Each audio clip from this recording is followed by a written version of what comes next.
எல்லோருக்கும் வணக்கம். எல்லோரும் எப்படி இருக்கீங்க? நாங்கள் ரொம்ப நல்லா இருக்கிறோம். காலையில் ஒரு 7:00 இருந்தே விலாக் எடுக்கிறதுக்கு ஸ்டார்ட் பண்ணிட்டேன். நான் எந்திரிக்கும் போதே என் பையனும் எந்திரிச்சிட்டான். அவன் கொஞ்ச நேரம் விளையாண்டுருந்தான். நான் அந்த கேப்பில் எல்லாத்துக்கும் டீ வச்சு குடிச்சிட்டு நானும் டீ வச்சுட்டு அவனை பார்க்குறதுக்கு போயிட்டேன். அன்றைக்கி நெசவு அர்ஜென்ட்டு அப்படிங்கிறனால அம்மா நெசிட்டு இருந்தாங்க. நான் தான் வீட்டு ஒர்க்கெல்லாம் பார்த்துக்கிட்டு இருந்தேன். காலையில் குயிக்காக பண்ணுற மாதிரி தான் ரெசிபி பண்ணியிருந்தேன். கொள்ளு பருப்பு கொள்ளு ரசமும் தான் பண்ணியிருந்தேன். லஞ்சுக்கும் பிரேக்ஃபாஸ்ட்டுக்கும்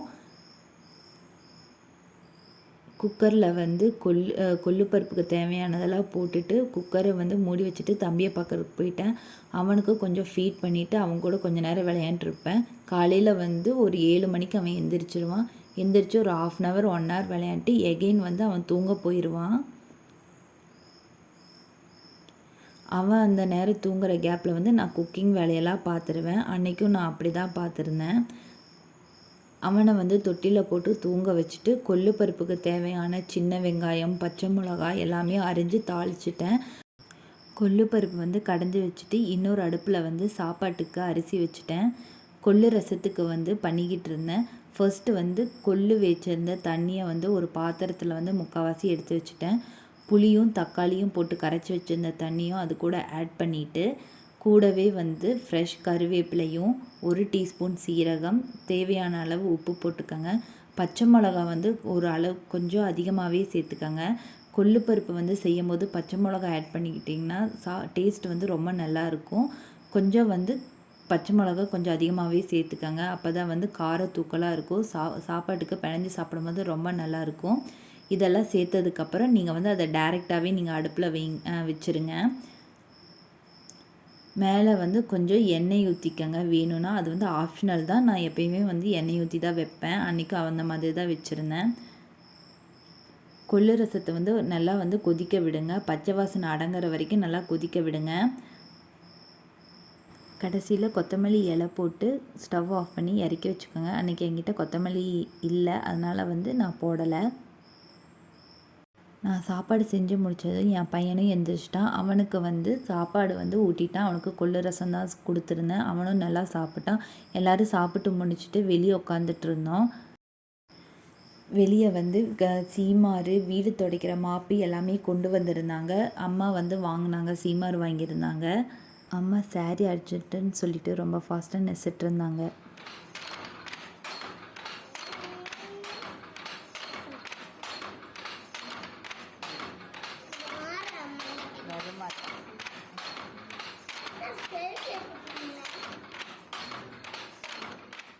மதியம் சாப்பிட்டதும் பையன் தூங்கிட்டான். நானும் தூங்க போயிட்டேன். அவன் தூங்கும் போது தான் நானும் கொஞ்சம் நேரம் ரெஸ்ட் எடுக்க முடியும்னு சொல்லிட்டு நானும் தூங்கிட்டேன்.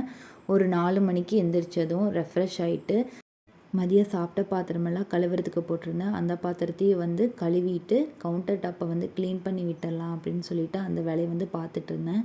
கேஸ் எல்லாம் ஆஃப் பண்ணிவிட்டு சேஃபாக தான் கழுவிக்கிட்டு இருந்தேன். பார்த்திங்கன்னா நான் லைட்டு போடாமல் தான் வீடியோ எடுத்துகிட்டு இருந்தேன். ஈவினிங் சூரிய வெளிச்சம் நல்லாவே விழுந்துச்சு கிச்சனில். அந்த வெளிச்சத்தில் தான் நான் வீடியோ எடுத்தேன். ஸ்டவ்வை நல்லா துணி வச்சு தொடச்சிட்டு ஃபர்ஸ்ட்டு டீ தான் வச்சேன். எப்பயுமே ஒரு 4 o'clock டீ குடித்தா தான் நல்லா இருக்கும். டீ வச்சு குடித்தது எல்லா வேலையும் முடித்தது என் பையனும் எழுந்திரிச்சிட்டான். அவனுக்கு சேர்த்தி தான் பால் காய்ச்சி வச்சுருந்தேன். அவனுக்கு பால் கொடுத்துட்டு ஈவினிங் டைம் வெளியே கொஞ்சம் நேரம் உட்காந்துக்கிட்டு இருந்தோம். அப்பா கடைக்கு போயிருந்தார். வரும்போது வர வழியில் சந்தை அப்படிங்கிறனால பானிபூரி வாங்கிட்டு வந்திருந்தார். வீட்டில் கொஞ்சம் பூரி இருந்துச்சு. அதையும் எண்ணெயில் பொரிச்சு எடுத்து வச்சுருந்தேன். சாப்பிட்டு சித்தப்பாவும் சித்தியும் வீட்டுக்கு வந்திருந்தாங்க. அவங்க கொஞ்ச நேரம் இருந்தாங்க. தம்பியை பார்க்குறதுக்காக வந்திருந்தாங்க. அவங்களுக்கும் சேர்த்து தான் பூரி செய்கிறேன் அப்படின்னு சொல்லியிருந்தேன். இல்லை வேணாம், வீட்டில் சாப்பாடு இருக்குது அப்படின்னு சொல்லிவிட்டு அவங்க கொஞ்ச நேரம் இருந்துட்டு அவங்க கிளம்பி போயிட்டாங்க. நானும் குக்கரில் உருளைக்கிழங்கும் கேரட்டும் கட் பண்ணி வேக வைக்க வச்சுட்டேன். ஒரு 4 விசில் வந்ததும் குக்கரை ஆஃப் பண்ணிவிட்டேன். ப்ரெஷர் அடங்கட்டும்னு சொல்லிவிட்டு நான் பூரிக்கு மாவு பிணைஞ்சி வச்சுருந்தேன். அன்றைக்கி 3 பேர்த்துக்கு தான் பூரி செஞ்சுருந்தேன். மோஸ்ட்லி வாரத்தில் ஒரு நாள் பூரி செஞ்சுருவேன். வீட்டில் இட்லி மாவு சுத்தமாக இல்லை அப்படின்னு சொல்லிட்டு ஈவினிங் வந்து அரிசியும் உளுந்து ஊற போட்டிருந்தாங்க. அது வந்து சுத்தமாக ஞாபகமே இல்லை மாவு ஆட்டணும்னு சொல்லிட்டு. ஒரு 9 மணிக்கு தான் மாவு ஆட்டுறதுக்கு வந்து கிரைண்டரில் உளுந்து போட்டு விட்டுருந்தாங்க. நான் வந்து சைடில் வந்து பூரியும் மசாலாவும் ரெடி பண்ணிவிட்டு அம்மா வந்து மாவு ஆட்டிக்கிட்டு இருந்தாங்க.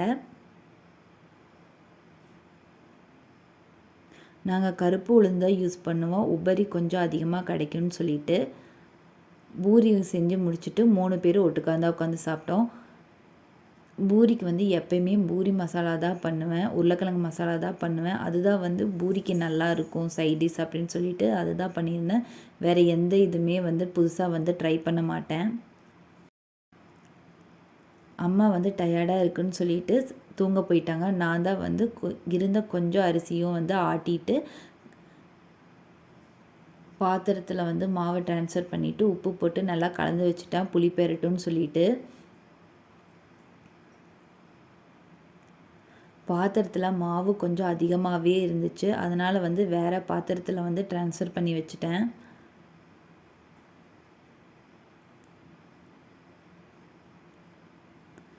மாவு புளிக்கிறதுக்காக வெளியே தான் வச்சுருந்தேன். ஏன்னா வந்து வெயில் அன்றைக்கி வந்து அதிகமாக அடிக்கலை, அதனால் வந்து வெளியவே வச்சுட்டேன். 2 பாத்திரத்தையும் மூடி வச்சுட்டு கொஞ்சம் பால் இருந்துச்சு, எனக்கு மட்டும் காஃபி வச்சு குடிச்சிட்டு நான் தூங்க போயிட்டேன்.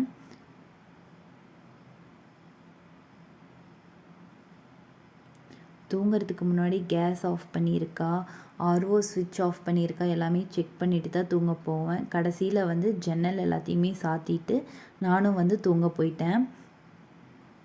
நான் தான் அன்றைக்கி தூங்குறதுக்கு ரொம்ப லேட் ஆயிடுச்சு. எனக்கு முன்னாடியே வந்து 3 பேர் வந்து தூங்கிட்டாங்க. குடிக்கிறதுக்கு ஃப்ளாஸ்கில் வந்து சுடுதண்ணி ஊற்றிட்டு நானும் தூங்குறதுக்கு போயிட்டேன்.